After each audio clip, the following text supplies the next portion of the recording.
Selamat datang kembali bertemu.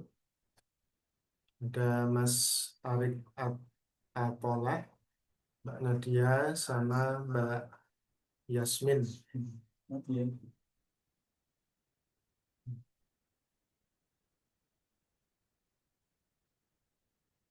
Mas Arik sama Mbak Yasmin, dari dua ya, gitu ya.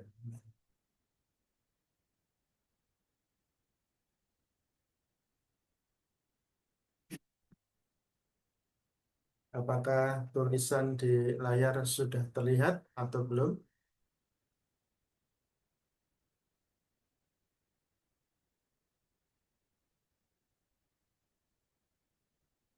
Sudah ya, baik.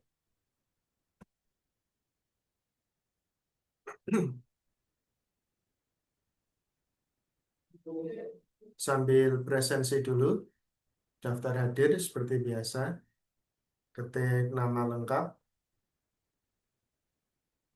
jam masuk,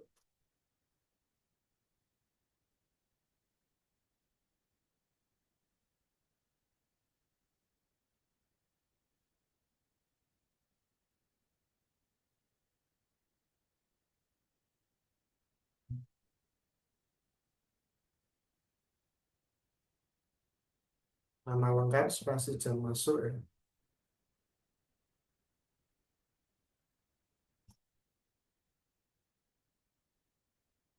Ya, dengan kelas boleh.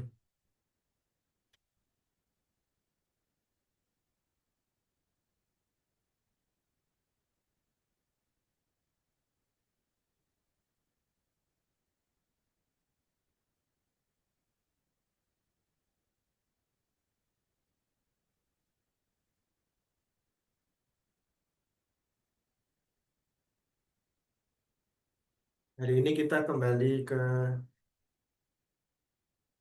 persiapan UTBK untuk bahasa Indonesia atau literasi ya.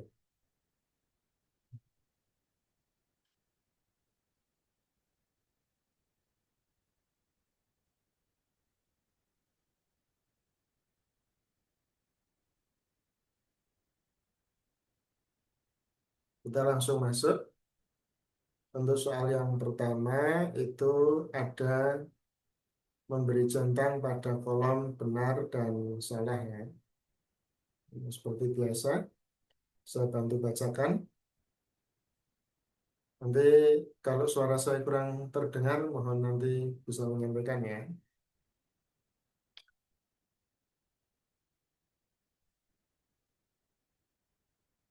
Baik, yang pertama, teks tentang Divide et Impera.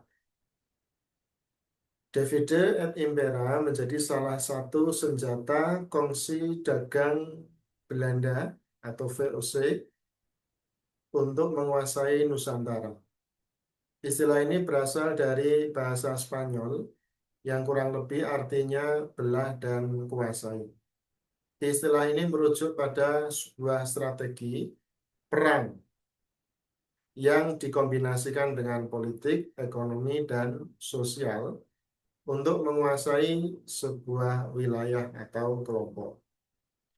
Cara ini bahkan dijadikan kebiasaan oleh VOC dalam hal politik, militer, dan ekonomi untuk melestarikan penjajahan di Indonesia. Orientasinya adalah mencari keuntungan sebesar-besarnya dengan menaklukkan raja-raja di Nusantara. Misalnya dalam kasus Kerajaan Mataram, posisinya semakin melemah karena terbagi menjadi 4 wilayah terpisah. Dalam konteks lain, Divide et Impera juga berarti mencegah kelompok-kelompok kecil untuk bersatu menjadi sebuah kelompok besar yang lebih kuat. Kondisi ini terasa sekali jika kita didera pandemi COVID-19. Kita tak sadar bahwa pro kontra terhadap sebuah kebijakan publik misalnya justru memperoleh panggung daripada upaya bersama untuk keluar dari pandemi ini. Kondisi di masyarakat saat itu seperti terkena politik belah dan kuasai. ego siapa kami lebih mengemuka dibanding inilah kita. Media sosial menjadi ajang untuk mengaduk-aduk jejak digital masa kelam. Lantas, langkah yang sudah mulai ke depan kembali mundur. Upaya untuk membentuk imunitas komunal pun memperoleh hambatan justru di pusat kasus. Misalnya hasil survei mencatat persentase warga DKI Jakarta yang menolak vaksinasi COVID-19 paling tinggi di Indonesia, yakni 33%. Kita patut merenungkan ucapan ahli virus Fahim Yunus, orang yang terpecah belah tidak bisa menang melawan virus yang bersatu.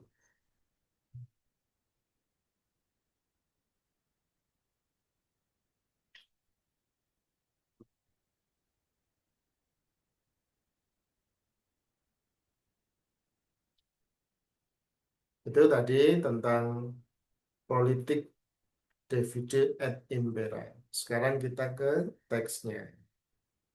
Ini dia. Yang pertama, kongsi dagang pemerintah Belanda menggunakan siasat Davide et Impera untuk menguasai wilayah Nusantara. Ini benar ya, VOC menguasai Nusantara dengan menerapkan siasat belah dan kuasai atau Davide et Impera. Yang kedua, Kerajaan Mataram terbagi menjadi 4 wilayah yang terpisah-pisah karena adanya perluasan daerah kekuasaan. Ini kalau berdasarkan teks terpisah itu kan karena politik belah dan kuasai ya, bukan karena perluasan daerah kekuasaan. Berarti salah.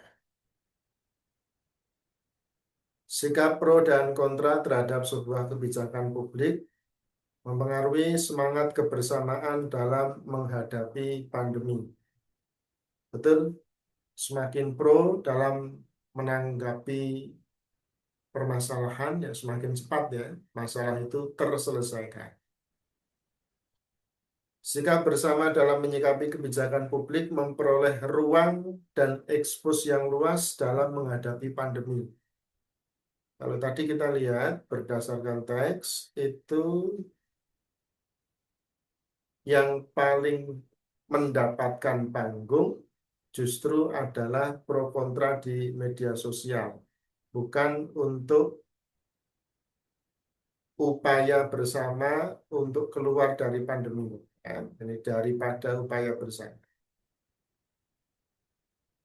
Artinya yang mendapatkan panggung terbesar atau yang mendapatkan porsi pemikiran yang besar adalah justru pro kontranya. Ya. Artinya pertimbangannya, terlalu banyak pertimbangan sehingga akhirnya upayanya menjadi minim. Berikutnya, persentase tertinggi warga masyarakat yang menolak vaksinasi justru terjadi pada wilayah yang merupakan pusat kasus. Yaitu tadi dikatakan di DKI Jakarta. Sebanyak berapa tadi? 33%. Ya. Sebanyak 33%. Gitu untuk pertanyaan pertama. Saya mau sapa-sapa dulu nih sudah ada tambahan yang masuk. Tadi Mas Arik sama Mbak Yasmin sudah masuk lagi. Mbak Kamilia Tahta dan Mbak Ardelia Nabila Khairunisa. Nah, sudah ada 4 yang masuk. Total. Yang absen baru 2. Yang presensi baru 2. Ayo yang belum presensi Mbak Yasmin. Ayo Mbak Yasmin absen dulu Mbak. Sudah absen belum Mbak Yasmin? Ayo Mbak Yasmin sama Mbak Ardelia ya. Mbak Ardelia, ayo Mbak Ardelia, nama lengkap, kelas, jam masuk.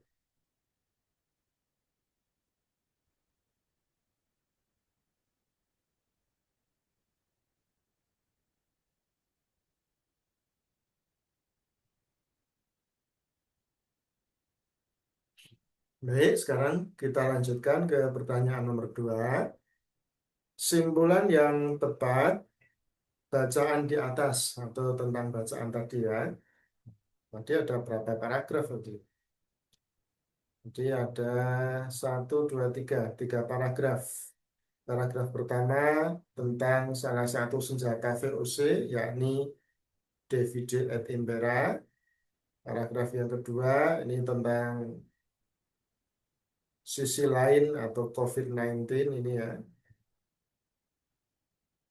Kemudian media sosial yang paragraf ketiga. Maka kemudian kita nanti akan pilih yang paling umum dan yang paling relate atau paling sesuai, paling berhubungan dengan teks.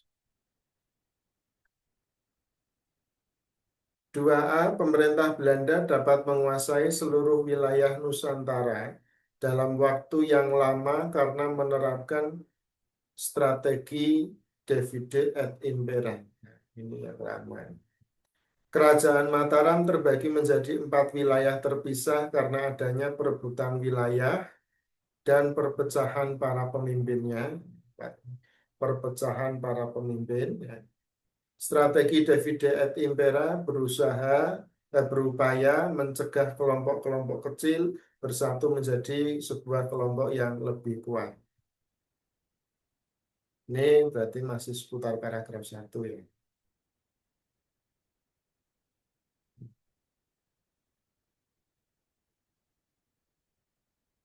D.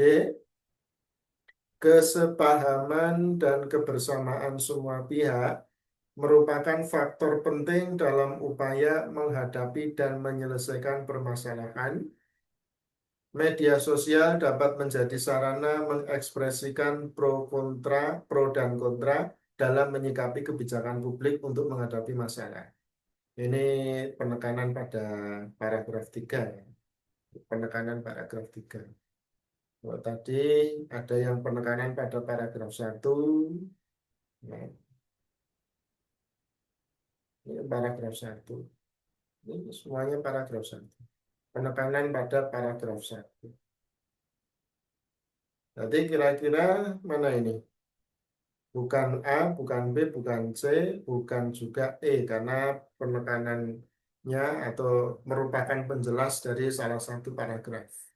Yang menjadi yang menjadi kalimat paling umum atau simpulannya yaitu yang D. Ini dia. Nah, itu ya. Jadi karena di sini konteksnya sudah sangat umum sekali ya, umum. Itulah yang disebut dengan simpulan. Simpulan, simpulan atau kesimpulan ya, dua-duanya benar. Hanya kalau kaitannya dengan karya ilmiah atau karya tulis itu menggunakan simpulan. Simpulan, bukan kesimpulan kalau kaitannya dengan karya karya tulis. Tapi kalau kaitannya konteks biasa ya bisa menggunakan kata kesimpulan. Baik, selanjutnya kita ke oh ya, sebelum kita lanjut kalau ada pertanyaan bisa langsung saja di kolom komentar, kolom percakapan atau kolom chat. Selanjutnya teks yang kedua, mobil listrik ya, mobil listrik. Meskipun mobil listrik, oh ya kita lihat soalnya dulu ya, mohon maaf. Hmm. Pertanyaan di bawah ini yang merupakan opini penulis, opini penulis, opini penulis. Opini itu nanti sandingannya bisa fakta, bisa juga asumsi, gitu. Bisa juga opini tapi bukan opininya penulis gitu. Ya. Jadi penulis itu kan ingin ingin apa terhadap mobil listrik ini gitu ya. Nanti kita cek satu persatu paragrafnya. Paragraf pertama, meskipun mobil listrik tidak dapat dikatakan sebagai penemuan, tidak dapat dikatakan sebagai penemuan abad ke-21, teknologi ini baru dipopulerkan beberapa tahun terakhir. Mobil listrik adalah mobil dengan mesin pendorong berupa motor listrik yang energinya diambil dari baterai isi ulang. Berita paling menonjol dalam teknologi ini diantaranya adalah usaha pembangunan tempat pengisian daya. Ini berita yang paling menonjol, ya. Pengganti pompa bensin. Di usaha pembangunan tempat pengisian daya pengganti pompa bensin. Pada dasarnya, stasiun pengisian daya dapat ditempatkan di mana saja, bahkan di rumah sekalipun. Dibandingkan dengan kendaraan bermesin pembakaran internal. Mobil listrik lebih senyap dan tidak memiliki emisi gas buang. Mobil listrik hemat energi dan tidak menyebabkan banyak polusi udara dan suara. Mobil listrik merupakan alternatif yang baik yang dapat mengurangi pencemaran lingkungan, termasuk lingkungan atmosfer yang dapat menyebabkan perubahan iklim.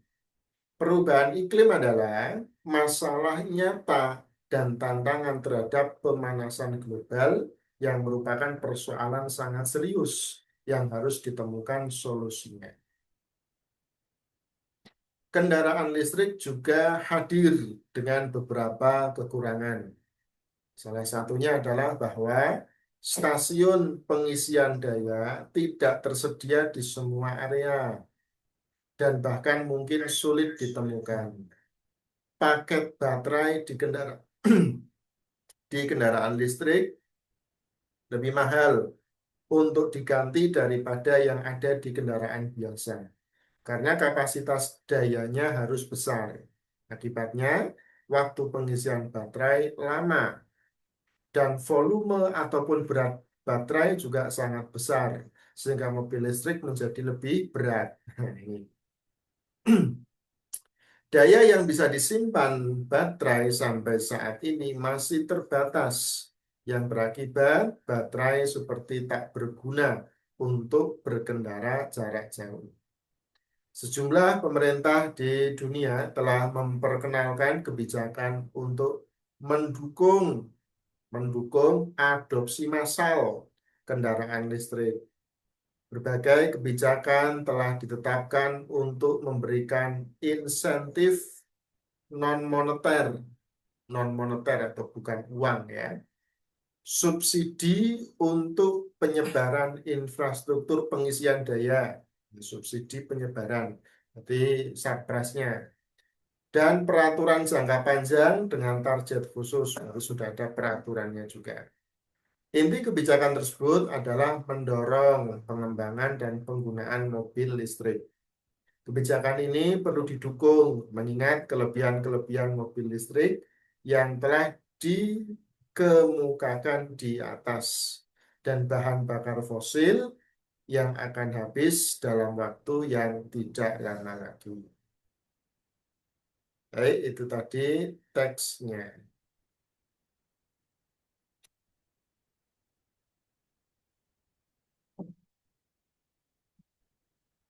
Selanjutnya kita ke pertanyaan. Opini ya tadi ya, opini penulis ya. Ini dia.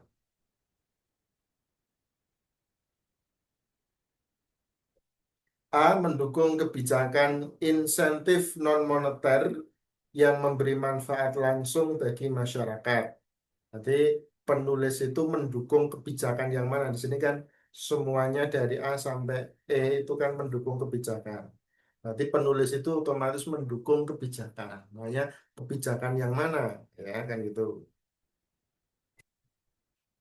Yang pertama, insentif non-moneter yang memberi manfaat langsung bagi masyarakat. Yang kedua, pengembangan mobil listrik untuk mengurangi konsumsi minyak bumi. Kebijakan pemerintah yang akan membangun semua stasiun pengisian daya, penggantian semua mobil bensin dan diesel dengan mobil listrik, insentif tunai kepada pengembang dan pengguna mobil listrik. Baik, untuk soal nomor 3, saya mohon partisipasinya. Seperti biasa. Silakan ketik di kolom chat ya. Coba jawabannya apa? Gampang ini.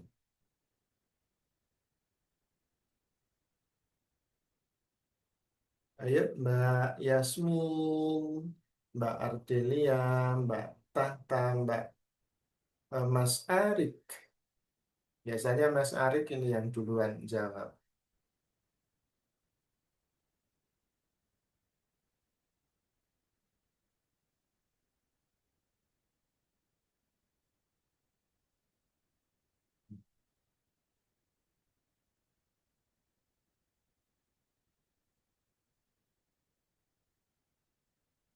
Ayo, ayo, ayo dong.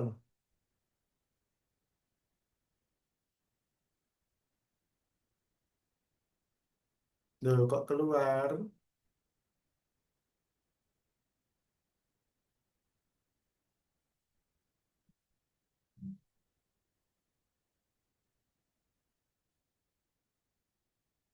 Ayo, ini lagi nyiapkan anu, Pok. Makan malam ya mungkin ya. Atau lagi ngantri anu, kamar mandi. Ayo mana ini partisipasinya?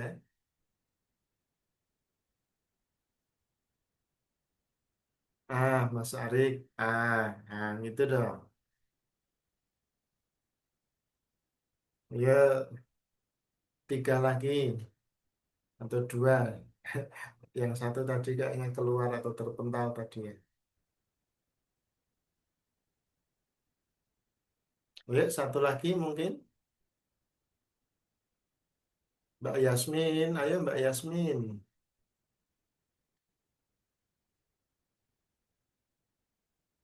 Mbak Kamilia, ayo Mbak Kamilia atau Mbak Yasmin dulu. Salah nggak apa-apa. Ayo,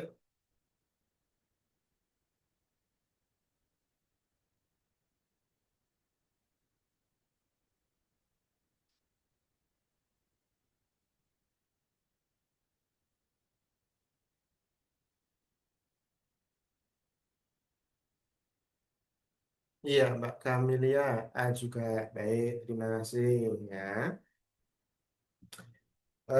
Mayoritas tadi menjawab A ya. Nah, sekarang kita lihat A itu insentif non moneter ini yang ada di sini. Nah, ada di teks memang ini ada di teks ya, ada di teks. Insentif non moneter yang memberi manfaat langsung bagi masyarakat. Nah, berbagai kebijakan telah ditetapkan untuk memberikan insentif non-moneter, subsidi untuk pembayaran infrastruktur daya dan jangka panjang. Ya, artinya ada diskon lah atau potongan harga untuk pembelian mobil listrik atau kendaraan listrik itu. Itu yang dimaksud dengan non-moneter. Nah, tetapi masih ada yang jauh lebih tepat ini, yaitu apa? Yaitu pengembangan mobil listrik untuk mengonsumsi minyak bumi.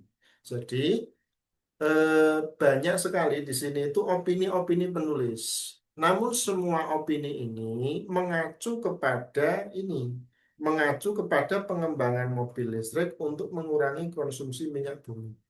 Jadi ini dianggap opini yang lebih umum.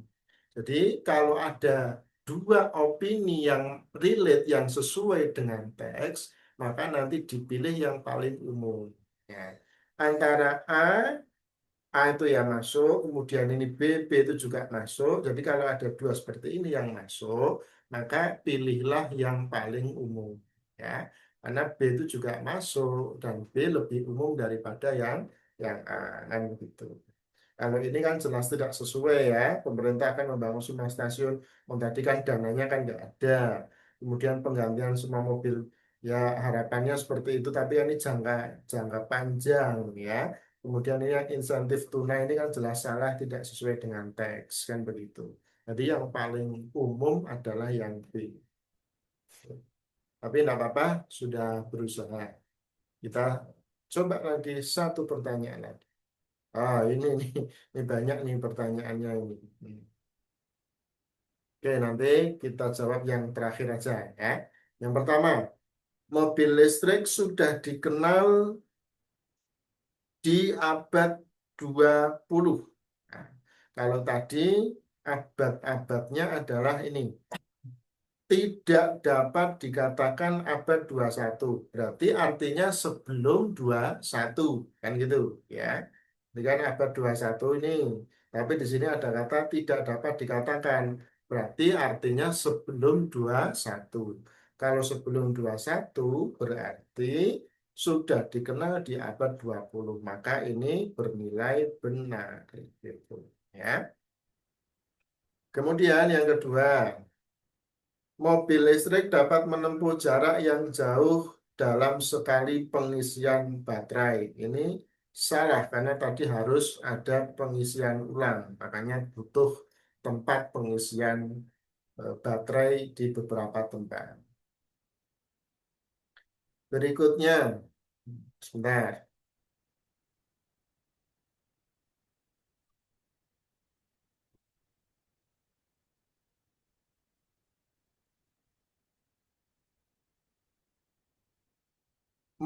Mesin listrik yang menggerakkan mobil mengandung komponen yang membuat mobil listrik lebih berisik dibandingkan dengan mobil bensin. Nah, tadi dikatakan bahwa mobil listrik itu lebih halus, ya, lebih halus daripada mobil bensin. Berarti ini salah. Hmm. Saya lompat ke nomor 5 dulu. Insentif non-tunai merupakan salah satu kebijakan pemerintah sejumlah negara dalam mendukung pengembangan mobil listrik. Ini benar ya. Jadi kita sudah bahas panjang tentang insentif non tunai. Nah, ini nih coba nih teman-teman kita diskusikan untuk yang kalimat keempat ini. Baterai yang digunakan mobil listrik berbeda dengan baterai yang digunakan mobil bensin. Ini kira-kira benar atau salah? Monggo, silahkan berpendapat. B atau S.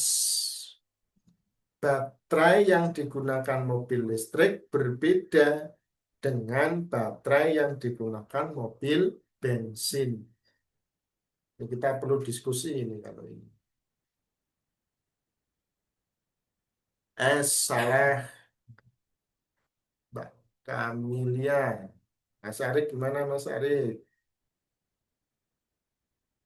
Mbak Yasmin ini belum kelihatan suaranya ini Mbak Yasmin, belum kelihatan responnya. Ayo Mbak Yasmin, jangan disambi ya Mbak, biar fokus walaupun kita daring tapi hasilnya tetap optimal.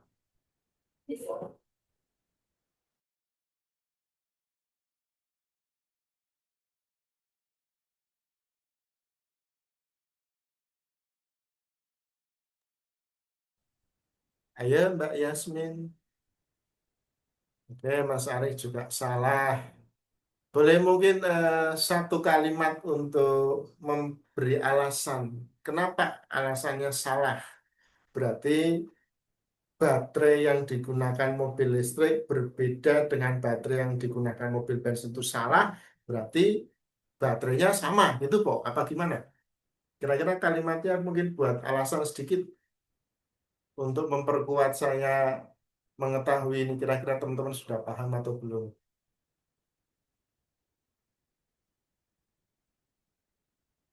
Ayo Mbak Yasmin, ini belum jawab nih Mbak Yasmin. Halo Mbak Yasmin, kemana ini Mbak Yasmin? Di perjalanan kah?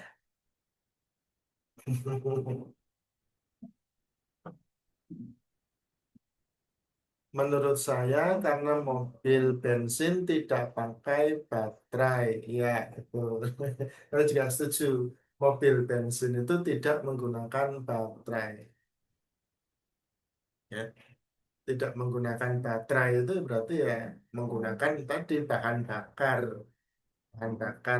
eh, minyak bumi kan gitu kan. Baik, terima kasih. Saya pikir dua cukup ini Mbak Yasmin kita tunggu-tunggu belum datang. Mungkin masih perjalanan ya. Baik, terima kasih atas responnya luar biasa. Berikutnya soal nomor teks berikutnya. Masih mobil listrik.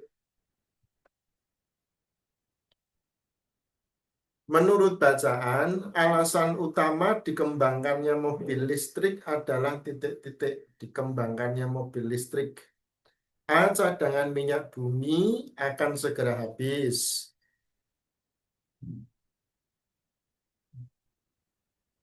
B. Gas buang yang dihasilkannya, nya itu siapa? Nya itu berarti mobil listrik ya. Gas buang yang dihasilkan mobil listrik ramah lingkungan. Nah, rumah dapat dijadikan tempat pengisian baterai mobil. Mobil listrik semakin populer dalam beberapa tahun terakhir di masyarakat. Baterai mobil biasa, baterai mobil biasa mengandung logam berbahaya yang menyebabkan polusi udara. Mana ini kira-kira? Alasan utama, ya ingat ini alasan utama. Mobil listrik itu mau dikembangkan dengan berbagai alasan-alasan. Yang paling utama atau yang paling urgen, urgent, urgent, urgensinya apa? Nah, gitu. Paling urgent. Oh, suaranya kecil. Oh, Mbak Yasmin suaranya kecil. Oke, oke. Cek, cek, cek. Kita cek lagi.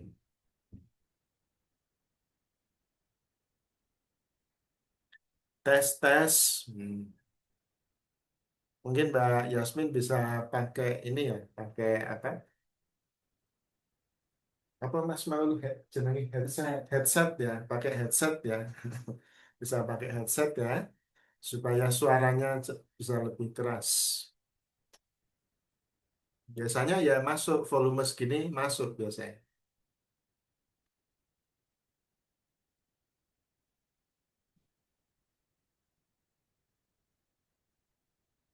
Oke, Mbak Kamilia A. Wah, ini luar biasa sekali. Sudah positif nih A. Satu. Mas Arik A juga. Iya. Ini saya sudah sepakat ya. Artinya inilah alasan yang paling urgent. Ya. Jadi paling utama, paling apa, dibutuhkan. Paling dibutuhkan. Jadi kalau tidak urgent ya tidak bisa kita penuhi kan gitu ya. Maka urgensi daripada pengembangan mobil listrik atau penciptaan mobil listrik karena cadangan minyak bumi yang akan segera habis. Ya, itu tidak bisa ditawar. Oke, terima kasih Mbak Yasmin. Alhamdulillah ini sudah mulai aktif ya. Berikutnya nomor 6. Kekurangan mobil listrik. Nah, ini mudah ini. Kalaupun kita lupa tadi bacaannya bisa kita kira-kira ya. Kekurangan atau kelemahan mobil listrik sesuai dengan bacaan. A. Teknologi baterai belum berkembang baik dan harganya mahal. B. Stasiun pengisian baterai tidak bisa dibangun di sembarang tempat. C. Daya baterai mobil listrik tidak sebesar daya baterai mobil biasa. D. Menyebabkan perubahan iklim yang harus ditangani secara serius. Waktu pengisian baterai sangat lama seperti baterai untuk mobil biasa. Mobil biasa itu pakai baterai enggak? Yang dimaksud mobil biasa itu apa? Apa mobil listrik tapi biasa, kecil atau gimana? Atau mobil dengan bahan bakar minyak? Nah, monggo. Apa ini? Gampang ini, monggo. Kekurangannya apa ini?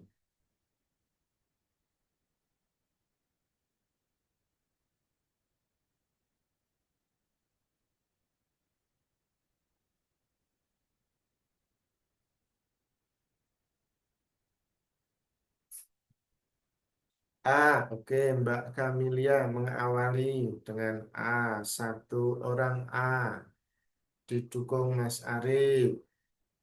Mbak Yasmin, setuju juga dengan A atau gimana? Ya, jadi ini ya sudah benar ya. Jadi berdasarkan bacaan tadi kita sudah dengarkan sama-sama bahwa teknologi baterai belum berkembang baik dan harganya mahal ya. Harga baterainya termasuk juga fasilitasinya atau tempatnya, pengadaan tempatnya atau pengembangan tempatnya itu juga membutuhkan kos atau biaya yang cukup tinggi, gitu ya. Hmm. Terima kasih luar biasa. Berikutnya kita masuk lagi ke ini teks yang kedua. Teks yang kedua tentang apa ini? Galaktosa, galaktosa dan galaktosemia. Mbak Yasmin sudah jelas belum ya? Atau masih suaranya masih samar-samar? Gimana Mbak Yasmin? Sudah jelas? Ini saya dekatkan mikrofonnya atau masih samar-samar atau terganggu dengan suara kipasnya masuknya? Oh sudah ya, baik Alhamdulillah. Terima kasih Mbak Yasmin. Kita lanjutkan tentang galaktosa. Galaktosa adalah salah satu jenis gula ya, yang terdapat di dalam susu, baik ASI maupun susu formula. ASI, air susu ibu ya. Pada kondisi normal, normal ini ya, galaktosa akan dicerna. Nah, galaktosa itu sejenis gula ya, dicerna oleh tubuh dan diubah menjadi energi. Akan tetapi pada penderita galaktosemia, ada sebuah kondisi, ada orang yang menderita galaktosemia, tubuh tidak dapat mencerna tadi galaktosa atau salah satu jenis gula tadi, ya, tidak dapat mencerna galaktosa, sehingga zat tersebut menumpuk di dalam darah. Bisa dipahami ya untuk paragraf satu ya.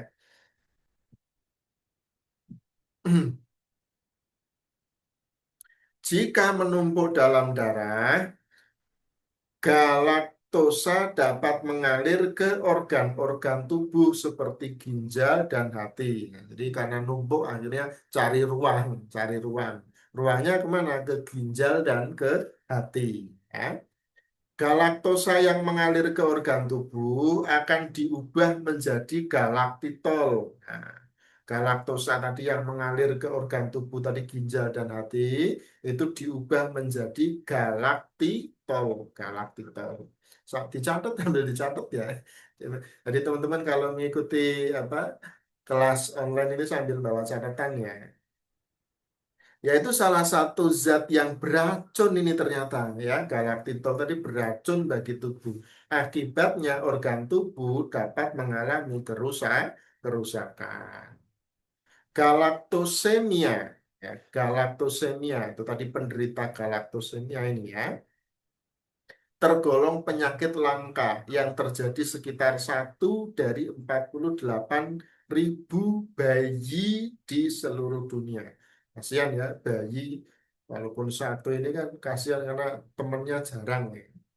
Galaktosemia disebabkan oleh perubahan atau mutasi pada gen GALT, galak satu dan gale. Nah, ini mutasi. Mutasi itu apa? Perubahan.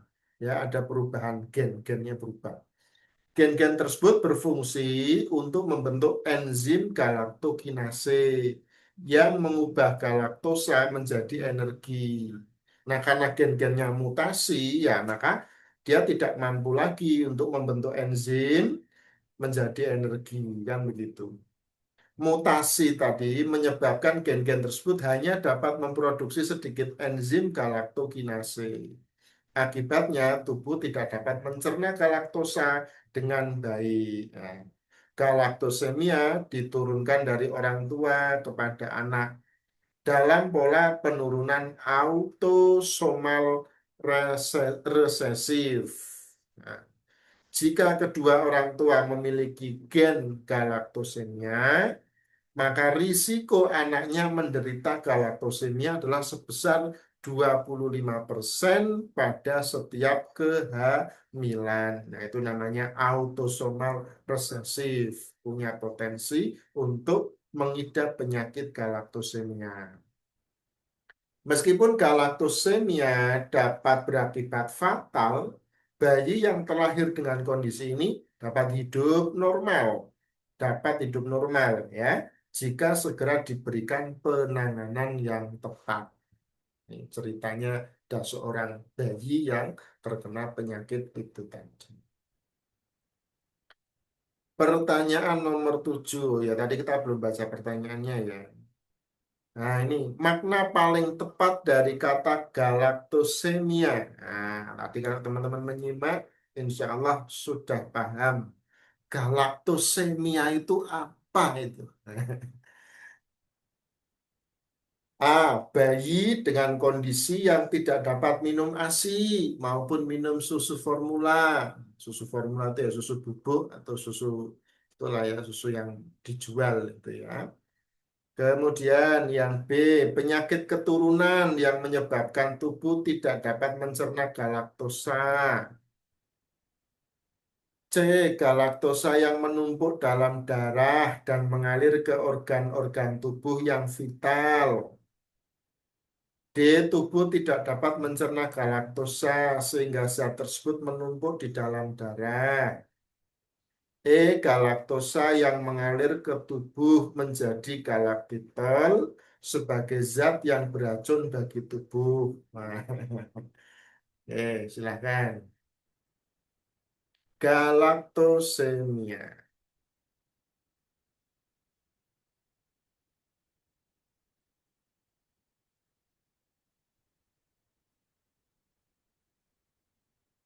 Oke, Mas Arik mengawali dengan B. Nah, Mbak Ardelia, Mbak Kamelia, oh Mbak Ardelia, ini sudah masuk ini Mbak Kamelia. Nah, yang belum Mbak Yasmin. Ya, ada 4 jadi. Tadi Mbak Ardelia sempat terpental ya tadi. Oh, ini saya sapa juga. Ini ada Mbak Cherry sudah masuk. Oh iya, Mbak Cherry belum ini ya, absen ya. Presensi dulu Mbak Cherry dengan ketik nama, kelas, dan jam masuk ya. Oke, tambahan Mbak Cherry B lebih kuat lagi ini. Tidak ada perdebatan kah untuk soal ini?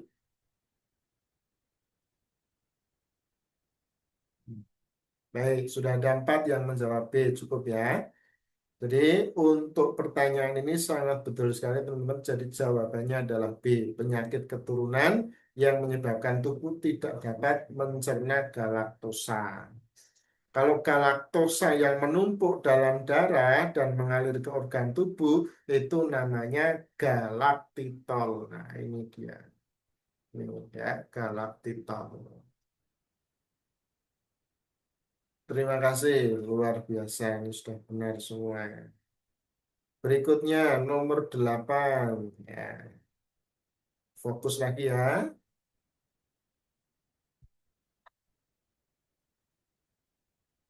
Dalam bacaan terdapat pernyataan galaktosemia atau gelaktosemia tergolong penyakit langka yang terjadi sekitar 1 dari 48.000 bayi di seluruh dunia. Pernyataan berikut ini yang merupakan penjelas yang tepat untuk pernyataan tersebut. Oke, ini penjelas. Penjelas itu apa sih? Penjelas itu kan kalimat yang sesuai, yang relate dengan teks, tapi dia lebih khusus, merinci, mendetailkan kalimat ini. Ya. Galaktosemia disebabkan oleh perubahan atau mutasi pada gen GALAT1 dan GALE. Kita cek tadi. Ini ya. Galak, galak satu, dan galik. Gen-gen yang berfungsi untuk membentuk enzim galaktokinase yang mengubah galaktosa menjadi energi. Ini kayaknya pengertian ya ini ya, pengertian. Berikutnya, mutasi yang menyebabkan gen-gen tersebut hanya dapat memproduksi sedikit enzim galaktokinase. Galaktosemia diturunkan dari orang tua kepada anak dalam pola penurunan autosomal resesif.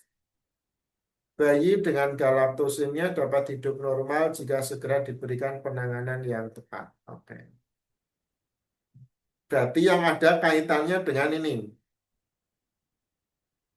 dengan penyakit langka. Penyakit langka yang terjadi sekitar 1 sampai 48 ribu bayi. Ya, bayi. Di paragraf terakhir tadi ya. 1 dari 48 ribu. Mana ini yang merupakan langsung dari penjelas ya, yang merupakan penjelas yang tepat dari pernyataan bahwa galaktus ini adalah penyakit yang langka, yang langka. D, oke, Mbak Camelia sudah jawab yang D. Autosomal resesif. Gimana dengan yang lain?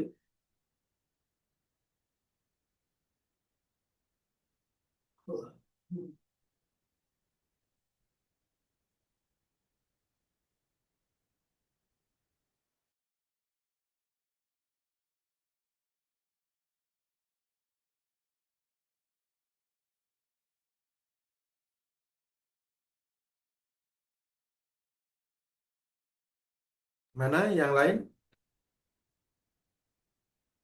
Mas Arik, Mbak Jari.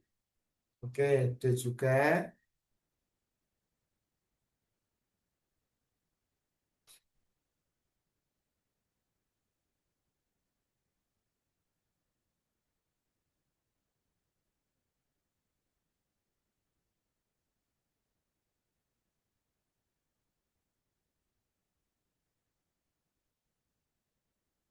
Satu lagi. Ayo, satu lagi. Biar tiga minimal.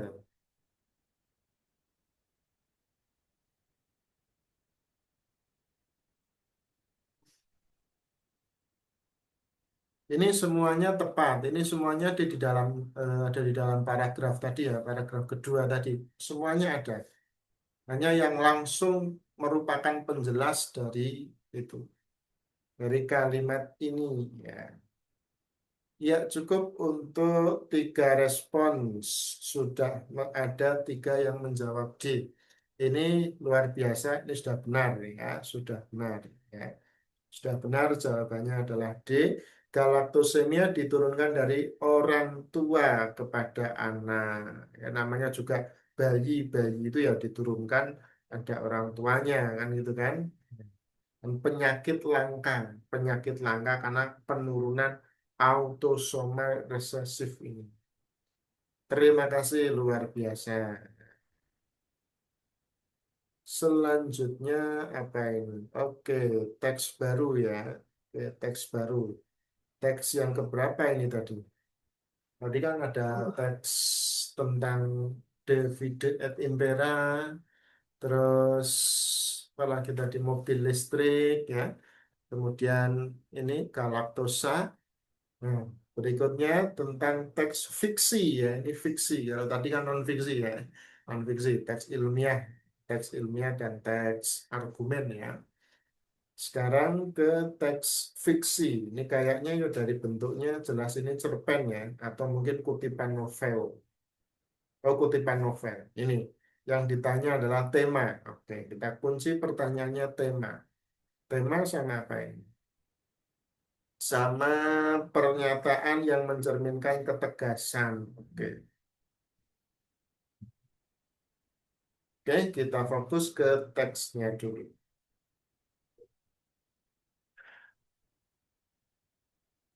Kamu sudah bijaksana, tapi kamu bukan anak biasa. Gimana ini? Kamu sudah bijaksana, tapi kamu bukan anak biasa.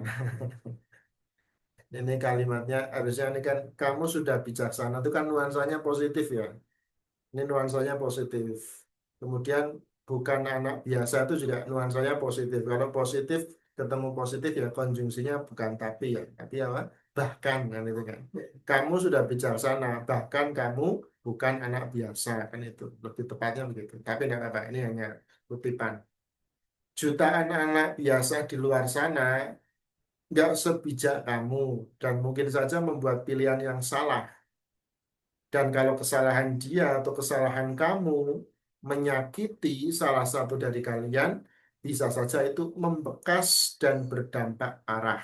Nah, salah satu dari kalian ya, luka dari masa kecil itu lebih sulit disembuhkan daripada yang kamu dapat setelah dewasa.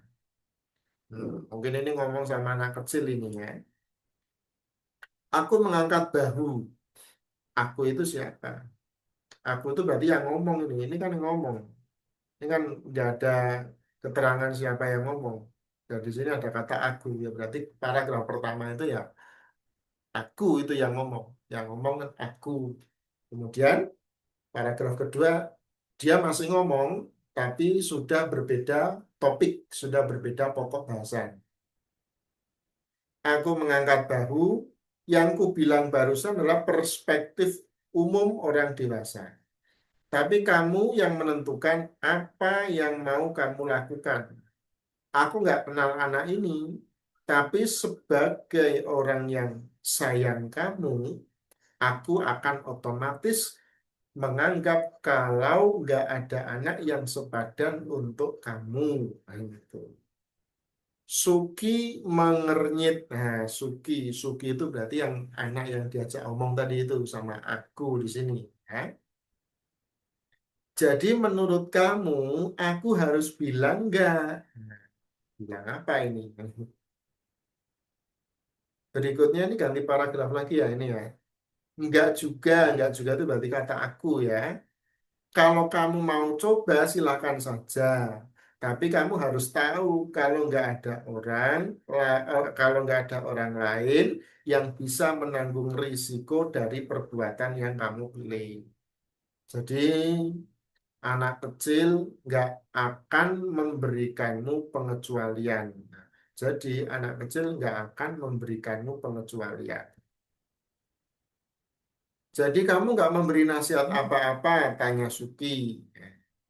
Aku tertawa menggeleng. Enggak, menurutku anak-anak harus dididik untuk belajar mengambil keputusan dan menanggung hasilnya. Nah, tadi kita ingat ya soalnya itu kan tentang tema ya, tema. Apakah jangan-jangan ini temanya?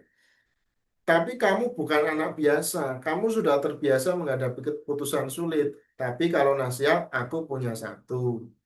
Sejauh ini kamu selalu mendasarkan pada kebutuhan orang. Pindah ke sini untuk menemani Abel. Pindah ke Jepang untuk keluarga ibumu. Aku mau untuk keputusan yang ini, pikirkan diri sendiri. Ambil keputusan berdasarkan keinginanmu, bukan apa yang diminta anak itu. Mungkin ini bukan waktunya lagi kamu belajar mengambil keputusan, tapi untuk membedakan jenis keputusan mana yang harus diambil berdasarkan kebutuhan orang dan mana yang harus diambil berdasarkan kebutuhan kamu. Aku tersenyum, mengusap rambutnya lagi. Ya, nanti jelas ini Suki ini yang anak kecil. Dari sini sampai sini ini dialognya aku, ya, ini dialognya aku. Ini percakapan antara aku dengan Suki. Ya. Aku ini mau kasih nasihat tapi berbelit-belit, karena tidak langsung mau ngomong apa atau harus apa, jangan apa itu tidak to the point ya, tidak jelas. Bagi mungkin anak kecil seperti Suki yang di sini, mungkin dia mengira jajan itu boleh tidak saya sama anak itu kan itu kan. Ya. Mungkin juga dalam Apa konteksnya mungkin kasih sayang dengan orang lain atau apa? Ini kita tidak jelas di sini, hanya mampu mengira-ira saja. Nah, sekarang kita kembali ke tema. Temanya apa ini kira-kira?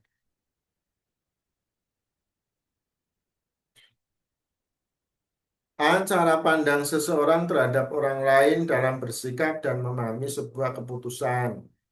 Cara pandang seseorang terhadap orang lain dalam bersikap.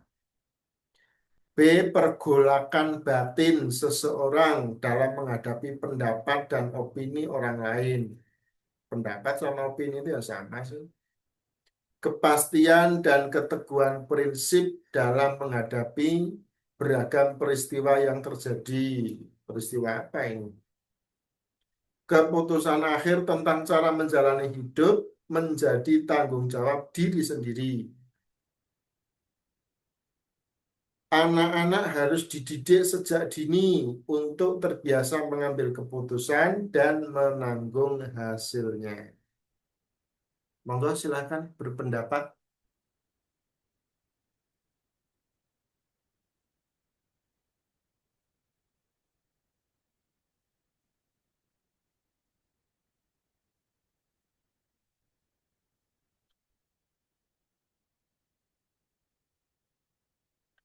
'Oke, Mbak Kamilia mengawali dengan D.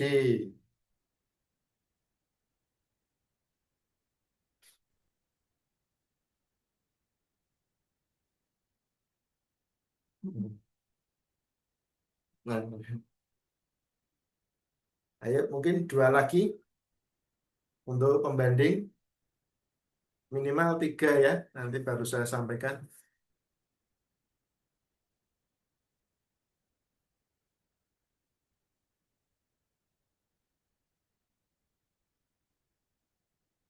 Tinggal tiga peserta, mungkin yang dua terpental karena masalah koneksi ya mungkin ya. Tidak apa-apa, monggo. Atau mungkin satu lagi. Oke, Mas Arik juga D. Ya, ini cukup.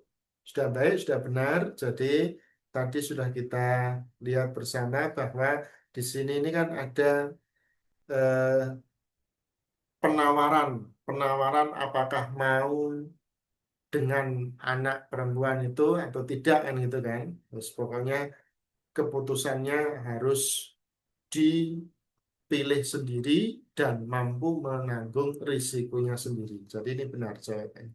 Ya. Terima kasih, ini jawabannya sudah benar. Yaitu D. Keputusan akhir tentang cara menjalani hidup menjadi tanggung jawab diri sendiri. Hanya aku itu kan sifatnya tadi ya, memberikan pengantar, memberikan pendidikan. Jadi ketika secara to the point aku itu mau mengatakan, ya silakan pilih sendiri, kamu yang mengambil keputusan, kamu yang menerima resikonya kan gitu. Hanya tadi kata-katanya diperpanjang. Berikutnya, pernyataan berikut yang mencerminkan ketegasan dalam memegang prinsip hidup yang muncul dalam kutipan novel. Sini kata kuncinya mencerminkan ketegasan dalam memegang prinsip hidup. Ketegasan, ya, ketegasan.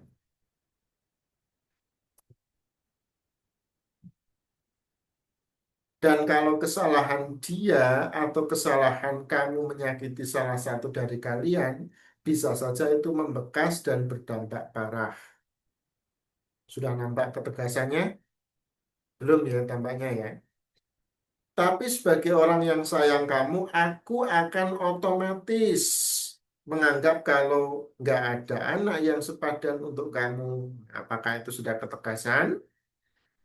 Tapi kamu harus tahu, kalau nggak ada orang lain yang bisa menanggung risiko dari perbuatan yang kamu pilih. Tapi kamu harus tahu, gitu. Apakah itu termasuk ketegasan?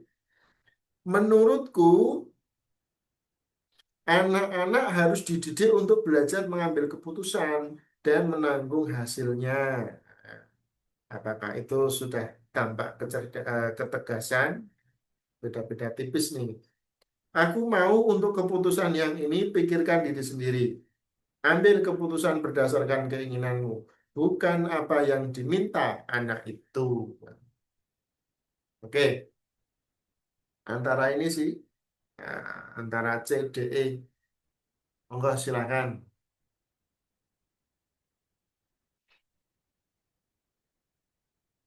C atau D atau E.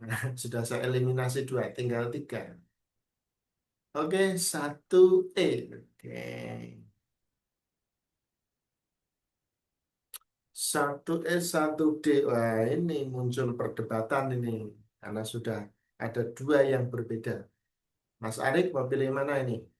Mau ikut Mbak Kamilia apa Mbak Ardelia? Lia-lia semua ini. Mbak Lia, Kamilia, Ardelia. Mas Arik pilih mana?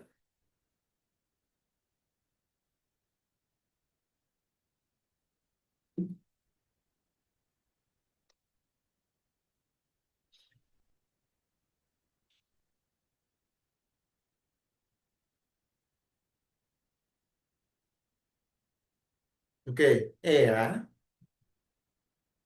Oh, Mbak Cherry E. Oke. Berarti ada tiga yang E.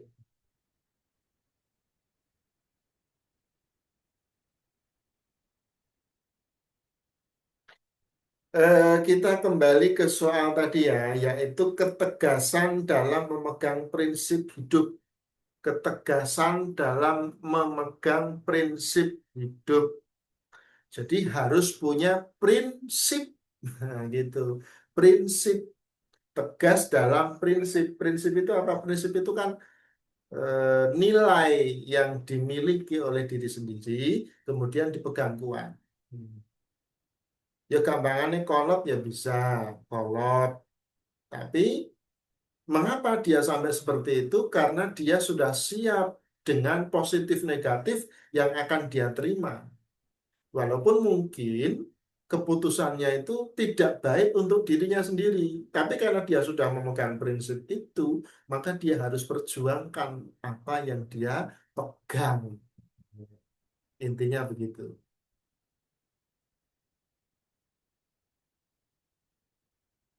Nah, sekarang kita coba cermati, kita kuliti. Kita kuliti dari yang jawaban terbanyak dulu ya. Aku mau untuk keputusan ini pikirkan diri sendiri. Ambil keputusan berdasarkan keinginanmu, bukan apa yang diminta anak itu. Nah, ini kan berarti ini semua kan kata-kata aku ya, kata-kata aku. Jadi prinsipnya aku yang akan diberikan kepada tadi siapa namanya? Suki ya, diberikan kepada Suki itu jelas bahwa Suki itu harus memiliki nilai, harus memiliki prinsip. Nah, kalau yang dewe memang ada kata pikirkan diri sendiri. Kalau pikirkan diri sendiri, berarti ini bukan memberikan prinsip, tapi sudah mendikte bahwa segala keputusan itu jangan pikirkan orang lain, pikirkan diri sendiri saja. Nah, kan gitu. Maka ini sudah bukan menanamkan nilai, bukan menanamkan prinsip, tapi ini justru mendikte supaya jangan memikirkan orang lain, tapi pikirkanlah diri sendiri. Nah, gitu. Jadi saya mohon maaf kurang setuju dengan jawaban yang E karena itu justru langsung mengarahkan. Terus pikirkan kamu sih, bahaya rasa mikir kono-kono misalnya begitu, ya. Kemudian kita bahas yang D. Tadi siapa tadi yang jawab D? Menurutku, anak-anak harus dididik untuk belajar mengambil keputusan dan menanggung hasilnya. Kan menurutku. Artinya belum menanamkan prinsip kepada Suki, yang gitu. Ini masih terlalu umum. Jadi saya juga kurang setuju dengan jawaban ini. Sehingga yang paling tepat jawabannya adalah yang C. Nah, ini yang C. Kamu harus tahu Nggak ada orang lain yang bisa menanggung risiko dari perbuatan yang kamu pilih. Inilah ketegasan, ketegasan dalam sebuah prinsip. Kalau sudah memilih, ya orang lain nggak akan ada yang bisa menanggung risikonya. Gitu loh. Ya kamu sendiri, makanya pilihlah, makanya berpikirlah. Nah, ketegasan supaya Suki itu berpikir, kan gitu, berpikir itu terletak pada ini kalimat yang C ini tadi. Ya, kan gitu. Itu ya, teman-teman, tidak masalah. Ini kan namanya diskusi ya, diskusi. Oh, sudah selesai ya, hanya dua pertanyaan. Masih ada waktu 20 menit lagi. Nanti kita sampai seini aja ya. Sehabisnya waktu masih ada soalnya ada berapa ini? 25 atau 30? 25 ya, 25. Oke, untuk satu sampai nomor 10 lumayan ya. Nah, ini mungkin kita bisa 5 soal lagi. 5 soal lagi tentang ini cerpen lagi ini ya. Cerpen. Oke, silakan yang mau sambil minum minum dulu. Istirahat dulu, udah apa sambil minum, sambil HP-nya dibawa dan sambil didengarkan ya, jangan ditinggal. Lupakan tentang Suki dan aku yang memberikan nasihat tapi berbelit-belit ya. Sekarang kita ke cerita yang lain, cerita yang lain. Oke, silakan dikosongkan dulu pikirannya sementara supaya bisa menampung cerita berikutnya.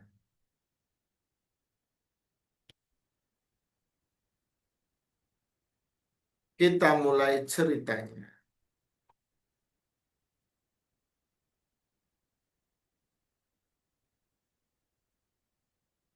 Sementara ayahnya terus berusaha mencari penyembuhan untuk ibunya. Ayahnya siapa? Ya, untuk ibunya. Ayahnya terus berusaha mencari penyembuhan untuk ibunya. Jadi ini ada ayah ibu ya, ada ayah ibu, nanti ada anak juga. Maka jika ada satu hal yang dapat membuat ayahnya senang, dapat melupakan sejenak kemalangan yang merundung, Amiru akan berusaha mendapatkannya. Dan hal itu adalah radio. Berarti Amiru, ya ada tokoh orang ini, Amiru adalah anak dari ayahnya, ya, anak dari ayahnya. Yang ayahnya ini berusaha mencari penyembuhan untuk ibunya, berarti ibunya Amiru itu sedang sakit, gitu ya. Tapi dirundung kemalangan, ya, ayahnya itu dirundung kemalangan. Dan satu-satunya yang berusaha, yang bisa melupakannya adalah radio. Sementara radio sampai situ. Dalam kaitan-kaitan itu, secara aneh, Amiru selalu mendukung eksperimen ayahnya akan radio. Secara aneh. Sekaligus selalu berharap agar eksperimen itu gagal. Supaya ayahnya tetap sibuk. Karena kalau ayahnya tidak sibuk, dia selalu dirundung kemalangan. Berikutnya, paragraf kedua. Pernah, nah kalau pernah berarti kembali ke masa lalu ya. Karena ingin mendengar siaran langsung pertandingan bulu tangkis Thomas Cup Indonesia versus Malaysia yang disiarkan RRI secara langsung, ayahnya meminjam kuali ibunya. Oh ya, tadi kita belum baca soalnya ya. Oke, nggak apa-apa, nanti aja. Ayahnya meminjam kuali ibunya. Diulurnya seutas kawat yang panjang, nah, kawat panjang diulur dari antena radio, lalu ditautkan itu dililitkan ujung kawat itu pada telinga kuali itu yang pegangannya itu ya, yang dipasang di atap rumah, di kualinya di atap. Ya, jadi dari radio, kemudian ditarik terus sampai ke ini ya, telinga kuali, kualinya ada di atap, atap rumah. Ini kualinya ada di atap rumah. Maksudnya mungkin untuk memfungsikan kuali itu sebagai semacam antena parabola. Hmm.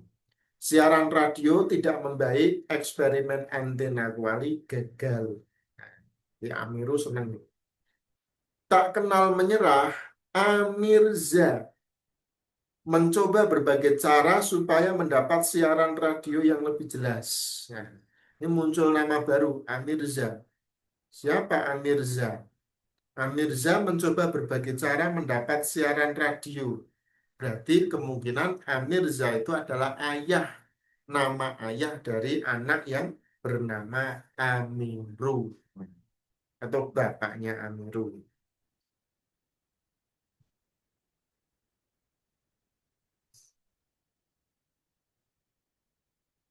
Dia memanjat pohon gayam di samping rumah. Nah, ini di samping rumah ada pohon, ya, ada pohon di samping rumah.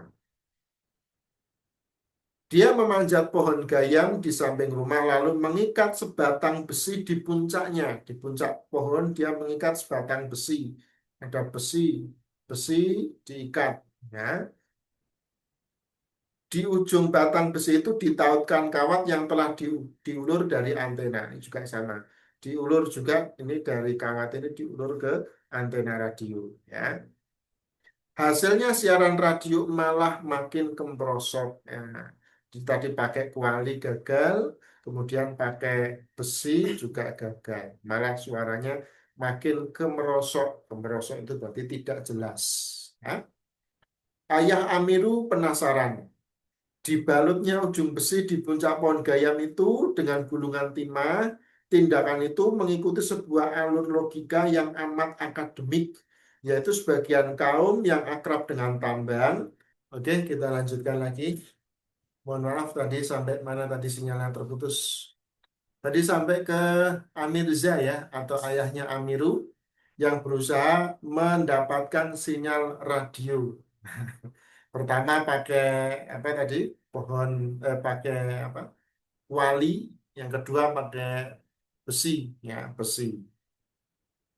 Nah, kemudian yang paragraf ketiga itu dijelaskan bahwa Amirza atau ayahnya Amiru itu pakai besi itu berdasarkan kebiasaan penduduk Nira. Nah, ini penduduk Nira.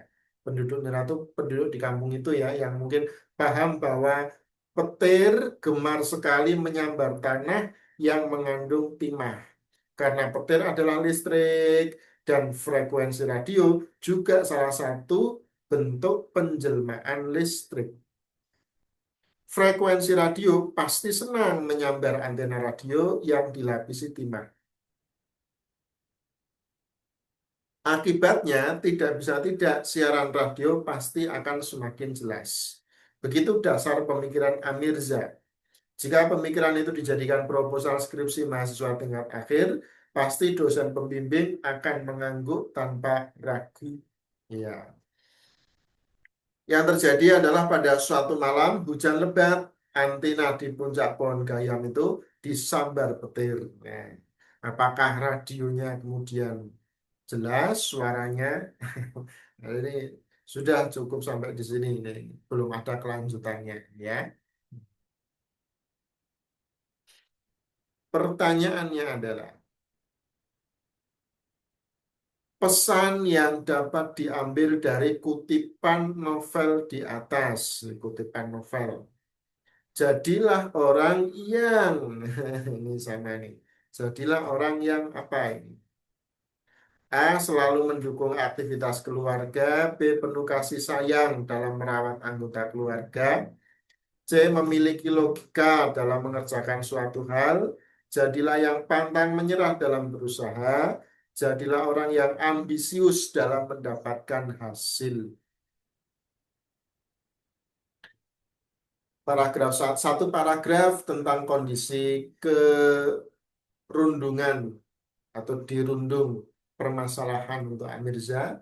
Kemudian dua paragraf berikutnya untuk usaha Amirza mendapatkan sinyal radio yang jernih.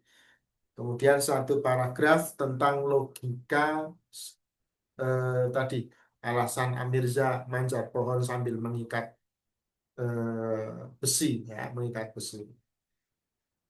Baik, ada empat paragraf. Kira-kira dari empat paragraf itu pesan yang bisa diambil mayoritas yang mana? Karena ada juga yang sesuai tapi ya sedikitlah porsinya. Kita pilih yang sesuai dan porsinya paling banyak. Ingat, mungkin bisa ada dua atau tiga yang sesuai, tapi yang porsi paragrafnya paling banyak.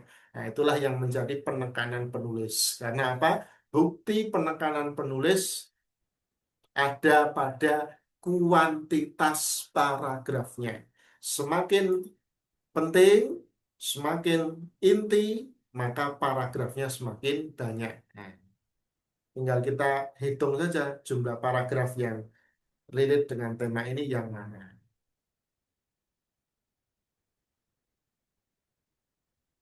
Oke, terima kasih Mbak Ardelia mengawali dengan menjawab D. 1D, monggo yang lain. Setuju enggak? Apakah ini yang paling umum dan banyak? Oke, bagus. Satu lagi, apakah ada perdebatan? Oke, tiga cukup. Baik, terima kasih sudah benar jawabannya D. Ini jawaban yang paling banyak ya, yang paling mendapatkan porsi paragraf yang banyak. Pantang menyerah untuk mendapatkan sinyal radio. Bukti watak Amiru yang bersemangat terdapat dalam pernyataan. Ini saya ralat, saya sudah membaca ini. Ini bukan Amiru, ini Amirza. Amirza atau ayah Amiru. Ya. Bukti watak Amirza yang bersemangat terdapat dalam pernyataan titik-titik.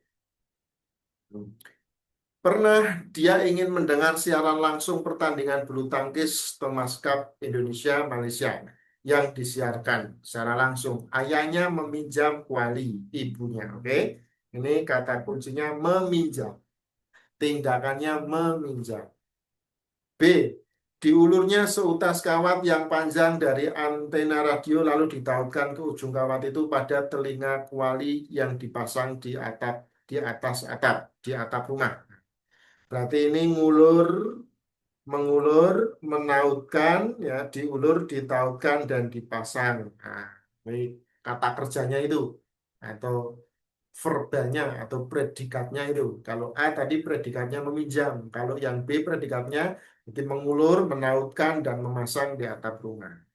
Nah, kita mau pilih yang paling bersemangat, gitu ya. Kita mau pilih yang paling bersemangat. Kemudian yang C, dia memanjat pohon, berarti predikatnya memanjat, lalu mengikat sebatang besi di puncaknya, habis manjat diikat di sana. Kemudian yang D, tindakan itu mengikuti sebuah alur logika, yaitu sebagaimana bla bla bla, oke, gemar sekali menyambar. Nah, ini berpikir, ini adalah sebuah pikiran ya, ini tidak nampak tindakannya, tapi nampak pikirannya. Nah, berpikir, ya. Tidak nampak kegiatannya, tapi nampak pikirannya. Jika pemikiran itu dijadikan proposal, ya, pasti dosen langsung, nah ini ada pengandaian, ya, pengandaian, pengandaian, andai-andai.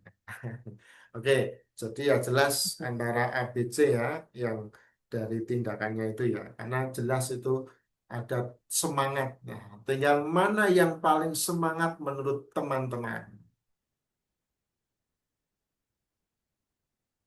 Oke, satu menjawab A.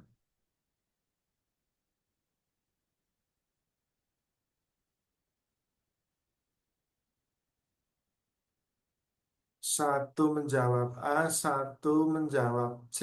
Ya, C ya tadi kan. Hmm.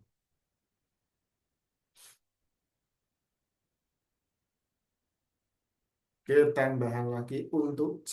Ya. Mana ini yang paling semangat? Meminjam, ngulur dan diikat, atau manjat dan mengikat? Nah, manjat pohon. Mas Arik, ayo Mas Arik. Oh sudah ya, Mas Arik, Mbak Kamilia. Ah ini Mbak Yasmin ini mana? Mbak Yasmin sini. Mbak Cherry, Mbak siapa lagi nih yang belum? Oke, nggak apa-apa, cukup ya. Langsung aja kita bahas. Jadi sudah ada dua mayoritas. Ini saya setuju. Mohon maaf ya. Nah, ini saya setuju dengan jawaban yang C, memanjat. Karena dari logikanya saja kita sudah bisa tuh jerih payahnya kan jauh lebih tinggi daripada hanya sekadar meminjam. Itu ya. Nah, begitu. 13. Bukti latar suasana. Suasana. Maka jika ada satu hal yang dapat membuat ayahnya senang, dapat melupakan sejenak kemalangan yang merundung, kemalangan yang merundung, berusaha mendapatkannya. Ya. B. Mendukung eksperimen ayahnya akan radio itu sekaligus berharap eksperimen itu gagal. Ada harapan ya. C. Pernah mendengar radio pertandingan bulu tangkis, ayahnya meminjam. Ya.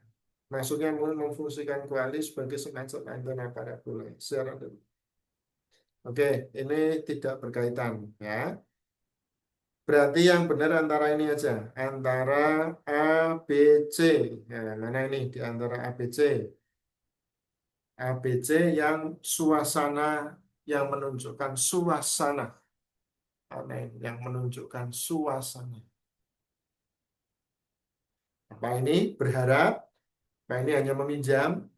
Ini meminjam, jangan inilah ya. Untuk meminjam belum jelas suasananya ya, suasana. Kemalangan yang merundung. Nah, itu sudah kemalangan yang merundung. Inilah suasananya ya. Ini benar jawabannya adalah kemalangan yang merundung. Baik, kita percepat lagi. Nah, tinggal dua soal lagi ya. Bukti latar waktu. Yuk kita cari latar waktunya. Dibalutnya ujung besi di puncak pohon gayam dengan gulungan timah. Tindakan itu mengikuti sebuah alur logika. Penduduk nira menyambar tanah. Karena petir adalah listrik, menyambar antena radio, dosen, satu malam hujan lebat, sambar petir. Dah mana ini yang menunjukkan waktu? Sudah kelihatan ya, tidak usah dipikir terlalu mendalam. Mana yang menunjukkan waktu? A, B, C, D, E. Sudah saya garis-garis. Baik, terima kasih. Betul. E ya, satu malam. Terakhir, sudut pandang. Point of view. POV. Sudut pandang itu dalam cerpen hanya ada dua, pertama dan ketiga. Pertama itu berarti aku, seperti tadi ya, aku sama Suki tadi, yang cerpen pertama. Kalau ini sudut pandangnya bukan orang yang pertama, orang yang ketiga. Ya, nanti antara ketiga serba tahu dan ketiga terbatas. Ketiga serba tahu berarti tahu sampai ke perasaan dan pemikiran. Sedangkan terbatas berarti hanya pada pandangan fisik dan perilaku fisik, tidak sampai ke perasaan dan pemikiran. Nah, tinggal dipilih ini, D apa E, kira-kira serba tahu apa terbatas. Tadi ya, kita ingat ceritanya dia menggunakan besi, dipanjat pohonnya, diikat dengan kawat sampai ke antena radio. Nah, itu kan berarti ada dasar pemikiran. Baik, terima kasih sudah benar. Jadi ini jawabannya adalah D karena s- penulis atau pengarang itu tahu sampai ke pemikiran, dasar berpikir, prinsip-prinsip dan perasaan para tokohnya. Maka jawabannya adalah orang ketiga serba tahu. Alhamdulillah. Baik, sampai di sini kita sudah bahas tadi ya, teks Davide et Impera, kemudian mobil listrik, kemudian galaktosemia, kemudian dua cerpen. Dua teks non-fiksi dan dua teks fiksi dan tiga teks non-fiksi untuk pertemuan pada sore hari ini. Terima kasih sudah hadir. Semoga yang sedikit bermanfaat. Mohon maaf, banyak kekurangan. Semoga sukses di masa depan. Kalau ada pertanyaan juga boleh ditanyakan. Kalau tidak ada, kita bisa akhiri ya. Dan selamat beristirahat. Saya tutup. Assalamualaikum warahmatullahi wabarakatuh. Oke.